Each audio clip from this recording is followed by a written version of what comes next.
अपनी आंखों को बंद करके मनन करो। खुदावन, आज जितना वचन मैं सुनूं, मैं उस पे फलों को लेके आऊं।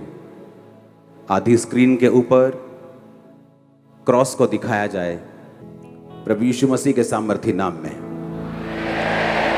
पहला पत्रस 4 उसकी 12 और 13 आयत में लिखा है, हे प्रियो, जो दुख रूपी अग्नि तुम्हारे सामने परखने के लिए तुम में भड़की है, इससे ये समझकर अचंभा ना करो कोई अनोखी बात तुम पर बीत रही है। जैसे जैसे मसीह के दुखों में सहभागी होते हो आनंद करो, जिससे उसकी महिमा के प्रकट होते समय भी तुम आनंदित और मगन हो। पतरस जो जीसस क्राइस्ट का क्लोजेस्ट चेला था, ये वो बोल रहा है। मायने करता कौन बोल रहा है आपकी लाइफ में? बहुत लोग बोल सकते हैं आपकी लाइफ में, लेकिन वो कौन है जो आपकी लाइफ में बोल रहा है, बहुत मायने करता है। अपने घुटनों पे आओ, अपने हाथों को उठाओ। हालेलुया। अपने पड़ोसी को बोलो, मायने रखता है कौन तुम्हारी जिंदगी में बोलता है।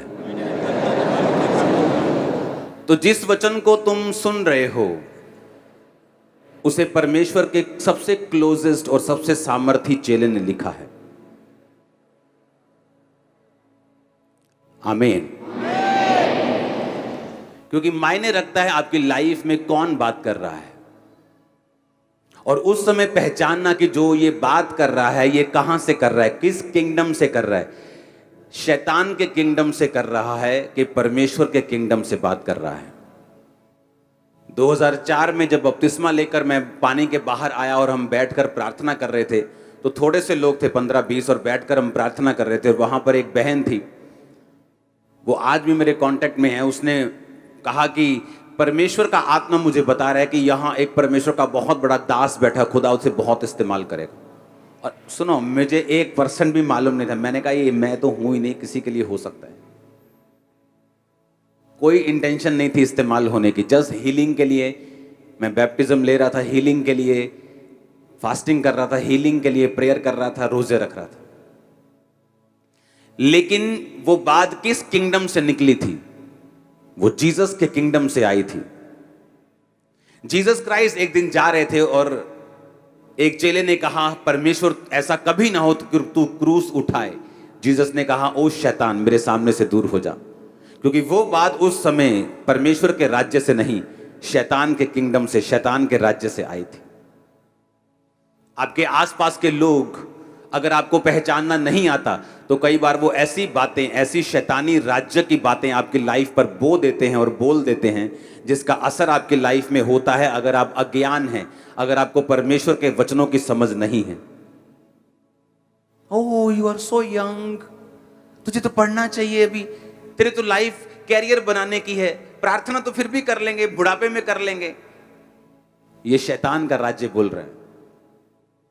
क्योंकि जैसे ही शैतान को मालूम है, अगर आप प्रेयरफुली पढ़ेंगे, आप उस डायरेक्शन में जाएंगे जहां परमेश्वर चाहता है। कितने इंटेलिजेंट स्टूडेंट्स हैं जिनका पेपर्स के दिनों में एक्सीडेंट हो जाता है, पेपर्स के दिनों में बीमार हो जाते हैं, पेपर्स के दिनों में भूलना शुरू कर देते हैं, डिप्रेस हो जाते हैं। तब उनकी इंटेलिजेंसी काम नहीं आती, ना बल से ना शक्ति से, बल्कि परमेश्वर की आत्मा के द्वारा, बाइबल कहती। एक इंटेलिजेंट मैन अपने बिजनेस में फेल है और उससे अधिक मूर्ख व्यक्ति 10 गुना अपने बिजनेस में पास, और वो सोचता है कि ऐसा क्यों? क्योंकि बाइबल कहती है आपको परमेश्वर की जरूरत है।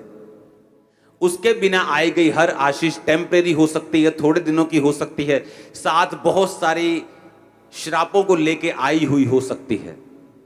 हालेलुया। इसलिए मायने रखता आपकी लाइफ में कौन बोल रहा है। मैंने यूट्यूबर्स देखे हैं, पैसा पैसा पैसा, गाड़ी खरीद ली, एक दिन उसी गाड़ी से एक्सीडेंट हो गया, मर गए। क्योंकि वो गाड़ी तो ब्लेसिंग है, लेकिन बाइबल कहती है जो ब्लेसिंग यहोवा देता है उसके साथ वो दुख नहीं मिलाता, उसके साथ वो पेन्स नहीं मिलाता। अगर आज का वचन आप समझ गए तो आपकी लाइफ चेंज होगी यीशु के नाम में। आज 2 चेलों की हम बात करेंगे, पहला पतरस और दूसरा याकूब। ये दोनों चेले परमेश्वर के बहुत करीब थे। इनको परमेश्वर का एक्सपीरियंस था, परमेश्वर के साथ चले थे। जब लंगड़े चलाने होते थे, जब तो चेले 12 होते थे, लेकिन जब मुर्दा को जिलाना होता था कई बार, जैसे 12 साल की लहू बहने वाली औरत को परमेश्वर ने चंगा किया, तो एक आराधनालय का सरदार यीशु मसीह के पास आके बोलता है कि परमेश्वर मेरी 12 साल की बेटी मरने पे है, आ और उसे चंगा कर, हाथ रख। और जीसस क्राइस्ट रास्ते में जा रहे थे तो किसी ने कहा तेरी बेटी मर गई है, अब गुरु को दुख ना दे। यीशु मसीह ने अनसुना करके उसके घर में गए, चेलों को बाहर छोड़ा, पतरस, याकूब और यूहन्ना को साथ लेकर और माता पिता को साथ लेकर उस लड़की को बोला, हे लड़की तलीता कुमी, यानी उठ। और बाइबल कहती वो उठ के बैठ गई। कौन थे वहां? पतरस, याकूब और यूहन्ना। आज हम 2 चेलों की बात करेंगे और इन 2 चेलों ने सेम चीज आपके लिए क्यों लिखी है, और परमेश्वर ने भी ये 2 बार बाइबल में क्यों होने दिया कि आपको सेम चीज 2, 3 बार, 4 बार परमेश्वर ने क्यों लिखी है? क्योंकि परमेश्वर एक खास मैसेज आपको देना चाहते हैं। और अगर ये खास मैसेज आप समझ गए, क्योंकि आपकी लाइफ इस पे निर्भर करती है, क्योंकि जब आप रास्तों में जाते हैं तो पुल आते हैं। आपके रास्ते 300 किलोमीटर चलने पर कोई पुल नहीं आया, इसका मतलब ये नहीं पुल आएगा नहीं, पुल आएगा। किसी का जल्दी, किसी का बाद में, किसी का बीच में, किसी का। तो परीक्षा आएगी, बाइबल कहती है। किसी की पहले होती है, किसी की बाद में होती है, किसी की बहुत ज्यादा होती है, किसी की पहले कम होती है।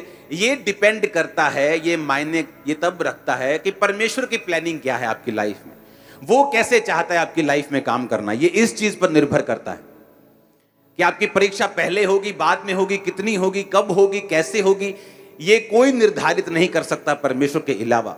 और 2 चेले, पहला पतरस 4 उसकी 12-13, पतरस कहता है जब दुख रूपी अग्नि तुम्हें परखने के लिए भड़की है, अचंभा ना करो कि अनोखी बात तुम में बीत रही है, जैसे मसीह के दुखों में सहभागी होते हो, आनंद करो। बोलो अपने पड़ोसी को आनंद करो। ऊंची आवाज में बोलो अपने पड़ोसी को आनंद करो। आपको मालूम है आनंद करने का मतलब क्या है? अपने पड़ोसी को बोलो आनंद करो। कौन कह रहा है आनंद करो? पतरस कह रहा है आनंद करो, कह रहा पार्टी करो, खुशी मनाओ, दुखी मत हो। और दूसरा चेला जो इसी की तरह सामर्थी था और परमेश्वर के सबसे करीब था, वो था याकूब 1 उसकी 2 से 10 में लिखा, हे भाइयों, जब तुम नाना प्रकार की परीक्षाओं में पढ़ो तो इसको पूरे आनंद की बात समझो। ये भी कह रहा है आनंद की बात समझो। पतरस भी कह रहा है आनंद की बात समझो। यानी जब तुम्हें कोई परीक्षा पड़ जाए, वो परीक्षा क्या हो सकती है मैं नहीं जानता। मेरी लाइफ में कुछ और थी, वो बीमारियां थी, वो अटैक थे, वो डिप्रेशन था, वो विरोध था, वो कई तरह की चीजें थी। मेरी कॉलिंग बड़ी थी, परीक्षाएं बड़ी थी। आपकी कॉलिंग के हिसाब से, आपके फ्यूचर के हिसाब से, आपकी प्रिपरेशन, आपकी बुलाहट के हिसाब से परमेश्वर आपको परीक्षाएं देता है। लेकिन प्रॉब्लम यह है कि जब परीक्षा आती है तो विश्वासी का जो नेचर है वो कैसा है, ये मायने रखेगा कि वो परीक्षा में पास होगा कि परीक्षा में फेल होगा, या डिले होगा, या कंपार्टमेंट आएगी, या सप्ली आएगी, या कब उसकी क्लास क्लियर होगी। ये आपके नेचर और परमेश्वर के वचन की नॉलेज जो आपको है उस पर निर्भर करता है। अब एक परमेश्वर का दास जिसने लंगड़ों को चलाया, मुर्दों को जिलाया, वो कह रहा है कि जब तुम परीक्षा में पढ़ो तो कहता कोई अचंभी बात मत समझो कि मैं ही, मेरे साथ ही ऐसा क्यों हो रहा है, मैं ही ऐसा क्यों हूं, मेरे साथ ही ऐसा क्यों, दूसरे के साथ ऐसा क्यों नहीं। कहता मत समझो कि कोई अचंभी, कोई अनोखी बात तुम पे बीत रही है, पर कहता जैसे मसीह में के दुखों में सहभागी होते हो, आनंद करो। और याकूब कह रहा है कि जब तुम नाना प्रकार की परीक्षाओं में पढ़ो तो कहता पूरे आनंद की बात समझो। क्यों? ये चेले परमेश्वर के हमें आनंद करने के लिए क्यों कह रहे हैं? कोई आपके पास आके बोले ओह मुझे ये कैंसर का रोग है, आप बोलो जाओ पार्टी करो, जाओ आनंद करो। वो बोलेगा मार खानी है क्या तुमने? मैं कह रहा हूं कि मेरे घर में प्रॉब्लम हो गई, मैं कह रहा हूं कि मेरे ये हो गया, वो हो गया, तुम कह रहे हो आनंद करो। उसका कंडीशन ये है, इफ शर्त ये है कि वो परीक्षा आपके पाप के कारण नहीं होनी चाहिए। जैसे दाऊद की जिंदगी में बैतशेबा के साथ पाप के बाद जो परीक्षा आई, वो परीक्षा परमेश्वर की ओर से नहीं थी। जो पहले उसकी जिंदगी में हो रहा था, जो शाऊल उसके पीछे पड़ा था, वो परमेश्वर की ओर से था। कितने मेरी बात को समझ रहे हैं? अब 2 चेले कह रहे हैं कि आनंद करो। क्यों ये हमें आनंद करने के लिए बोल रहे हैं? 2009 में जब ये सेवकाई शुरू हुई तो मेरा पूरा बिजनेस जो करोड़ों रुपए का था, किसी ने आग लगा दी थी इसी गांव के लोगों ने। तो अगर मैं वचन उस समय पढ़ता यही पतरस का, तो पतरस कहता आनंद करो, तो मैं सोचता नहीं, पतरस को कुछ दवाई की जरूरत है। ये मुझे कह रहा है मेरा बिजनेस जल गया, करोड़ों रुपए का नुकसान हो गया, यही बिजनेस की तो मैं गवाही देता था, यही बिजनेस की गवाही देकर तो मैं लोगों को समझाता था कि मसीह में आओ। अब यही बिजनेस जल गया तो मेरे पास कोई गवाही नहीं है, अब मेरी हीलिंग की गवाही बची है। और वो भी शैतान मेरी हीलिंग से भी फाइट करता रहता था, ताकि मुझे ये महसूस होता रहे कि तेरे पास अभी कुछ नहीं है, तेरे पास 5 साल हो गए अभी कुछ नहीं है, बिजनेस भी था वो भी चला गया। तो मेंटल टॉर्चर करने की वो कोशिश करता था, मेंटली आपसे क्वेश्चन करने की कोशिश करता है, आपको सवाल पैदा करता है।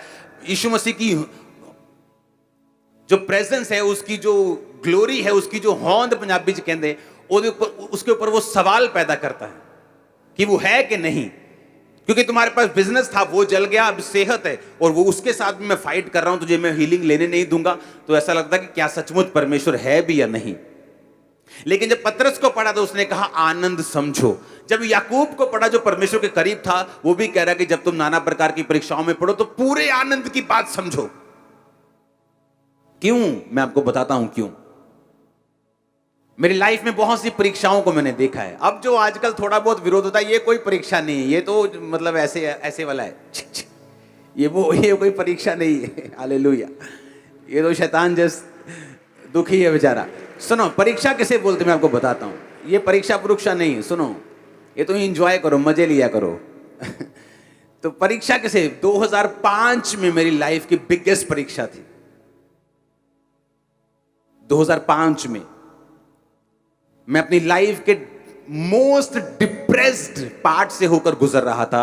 सुसाइड करना चाहता था। मसीह में आने के बाद ले हैंड करता था, तब पवित्र आत्मा पा चुका था, तब भी इतनी ज्यादा मेरी लाइफ में वो डिप्रेशन और डेविलिश अटैक्स थे।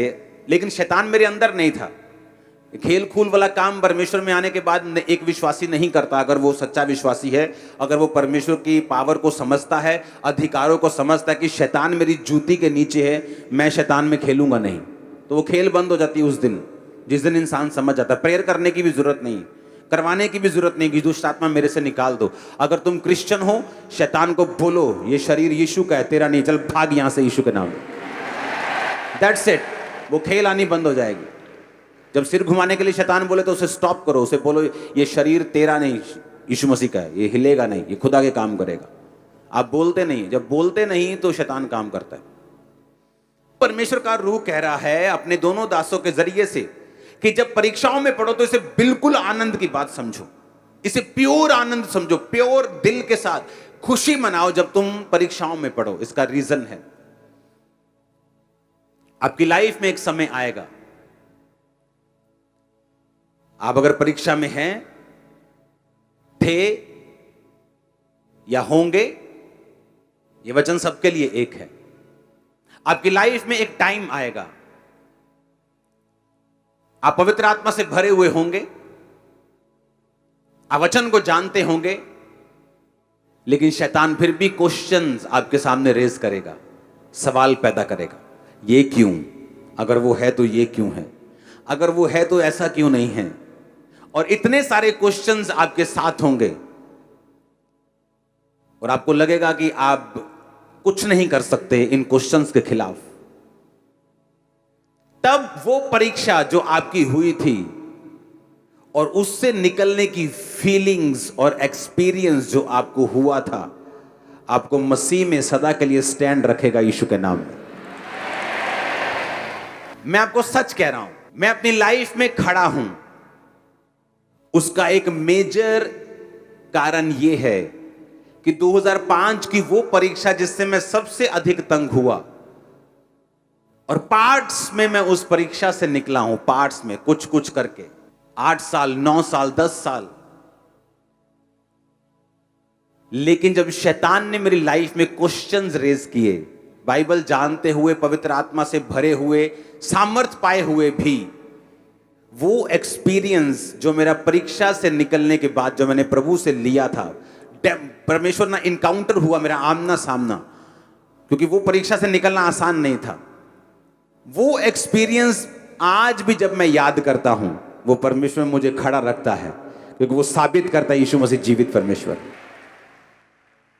मैं आपको बता रहा हूं, वचन जानने वाले भी लोग कई बार बैकस्लाइड हो जाते हैं, क्योंकि उनका यीशु मसीह से आमना सामना नहीं हुआ, उन्हें ये प्रैक्टिकली नॉलेज नहीं है। आप जानते हैं पतरस वचन जानता था, यीशु मसीह को जानता था। जब यीशु मसीह मर गए तो फिर मछलियां पकड़ने के लिए चला गया था, अपना काम धंधा पकड़ने के लिए चला गया था, बैकस्लाइड हो गया था, और जीसस क्राइस्ट फिर उसके पास गए, इनकाउंटर हुआ। इनकाउंटर होना, आमना सामना होना, एक्सपीरियंस होना, जो वचन फिर आपने सुना होता है वो लगता है फिर कि ये सच्चा है। आपको समझ आनी चाहिए मैं क्या कह रहा हूं। बिना परीक्षाओं से निकले आपको ये वचन भी सच्चा नहीं लगेगा, मैं आपको बता रहा हूं। आप गवाहियां भूल जाओगे, मैं आपको बता रहा हूं। आप सब भूल जाओगे, मैं आपको बता रहा हूं। वचन होते हुए भी आप अविश्वास में रहोगे, पूरी तरह से विश्वास में नहीं होंगे। लेकिन जब आप उस एक्सपीरियंस को जो खुदा ने आपको दिया, और वो कब मिलता है आपको मालूम, वो तभी मिलता है जब आप परीक्षा में होते हैं।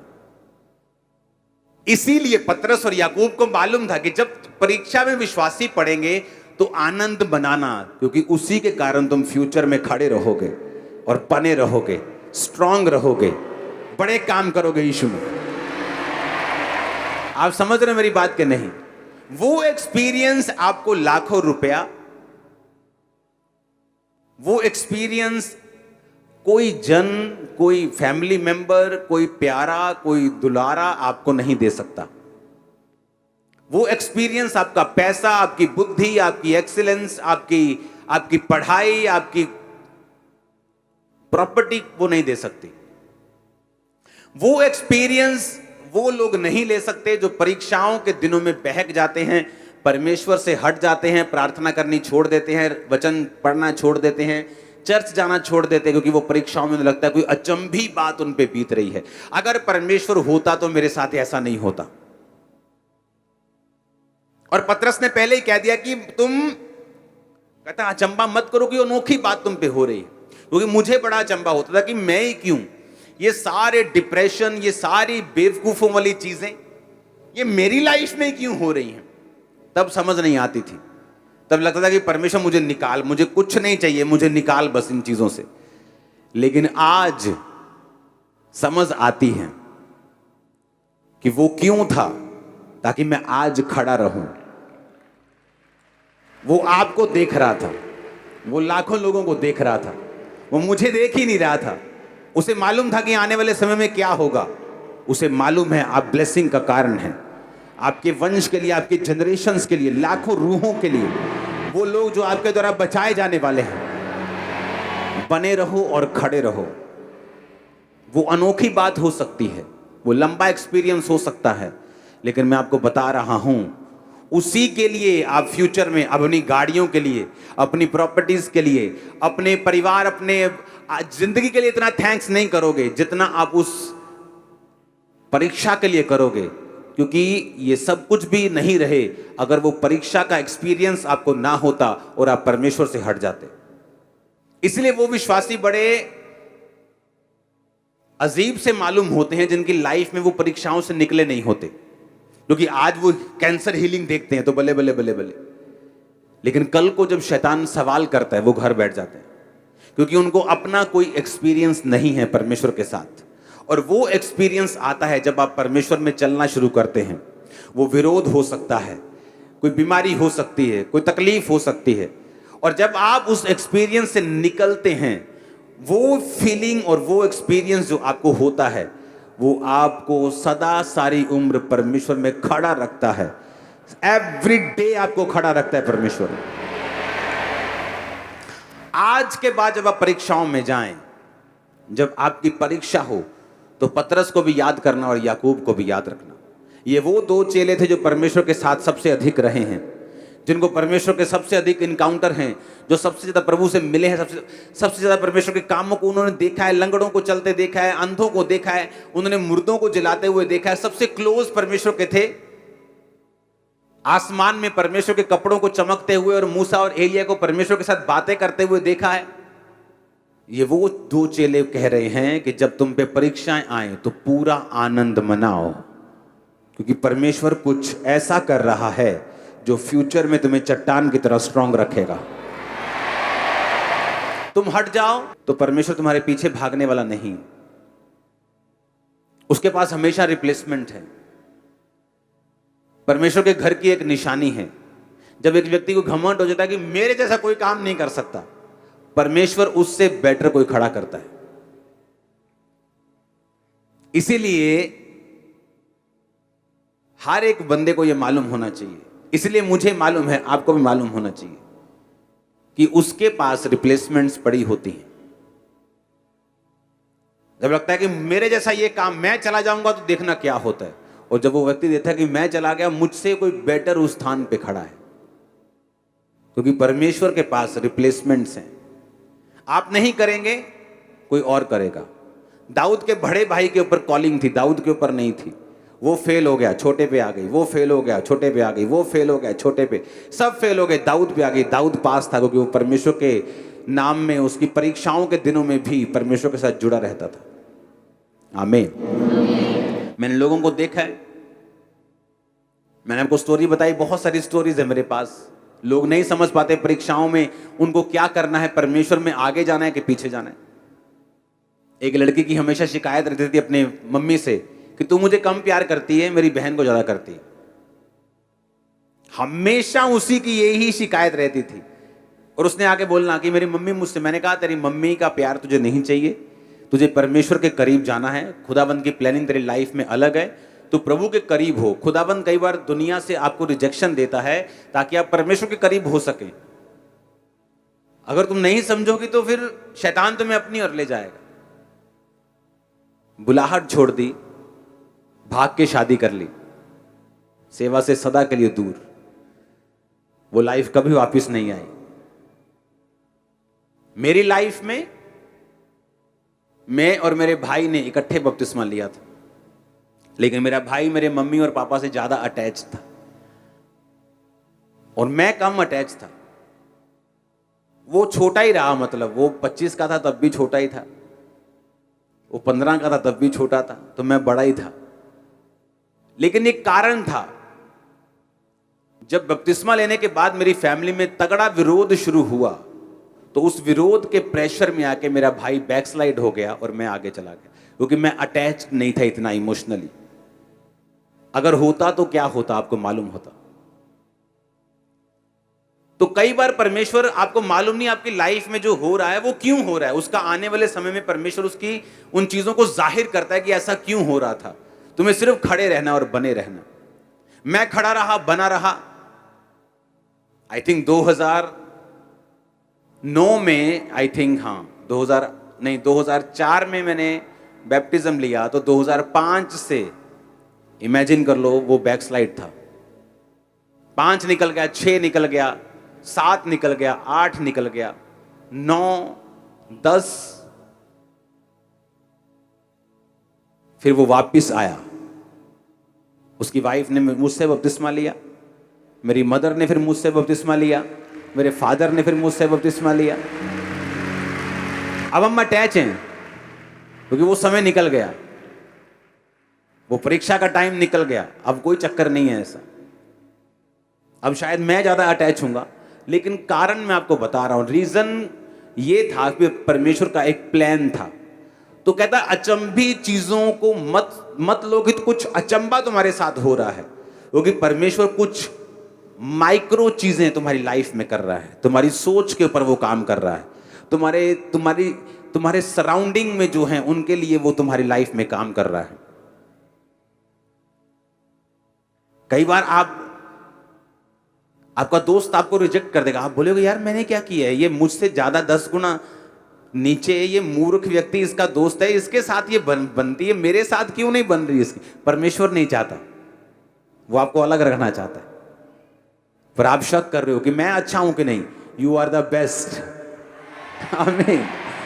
आप बेस्ट हो, क्योंकि परमेश्वर कुछ, सुनो, अगर आप बच्चों वाले हैं या आप माता पिता हैं तो आप समझेंगे। आप अपने बच्चे की हर चीज को नोटिस करते हो, किसके साथ बात करता है, क्या खेलता है, क्या बोलता है, क्या खाता है, क्या पहनता है, कैसे सोता है।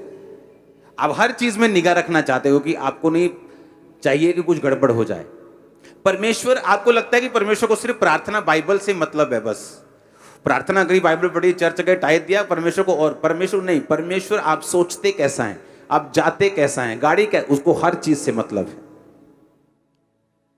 और वो आपकी लाइफ में बिल्कुल बारीकी से काम करता है। अगर आप ध्यान से देखें तो बस इतना रहम कर देना कि तुम बने रहना परमेश्वर में।